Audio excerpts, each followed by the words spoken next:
November 25th.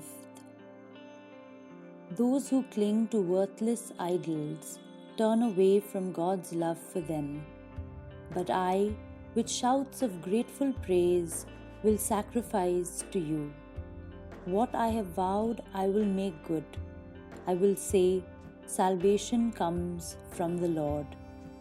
Jonah 2 8 and 9. The prophet Jonah is famous for all the wrong reasons. When God told him to preach to the people of Nineveh, he got in a ship and headed for Tarshish, which was in the opposite direction. When God sent a great storm because of Jonah's disobedience and the ship was in danger of sinking, he went below deck and slept. Finally, he admitted he was responsible for their predicament and accepted the consequences by having the sailors throw him overboard. We know how the story goes.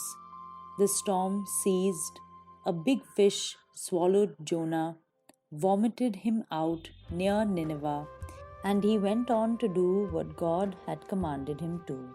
The people of Nineveh repented and were spared, and Jonah sulked because of God's mercy. Yet, a fifth of the book of Jonah consists of his prayer while in the belly of the great fish. And in that hot and stinking place, Jonah promises to give thanks. In today's verses, we see the pattern of Hebrew parallelism. The contrast between those who offer thanksgiving and those who don't is described.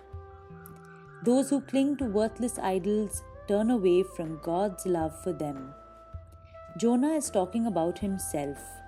His idol was himself, his views about Nineveh, and his desire for the city to be destroyed.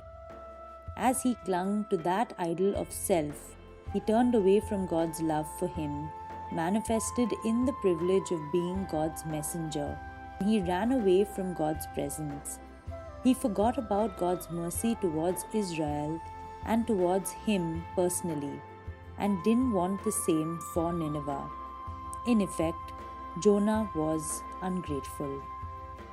But it all changes in the belly of the great fish. Jonah prays, "But I, with shouts of grateful praise, will sacrifice to you."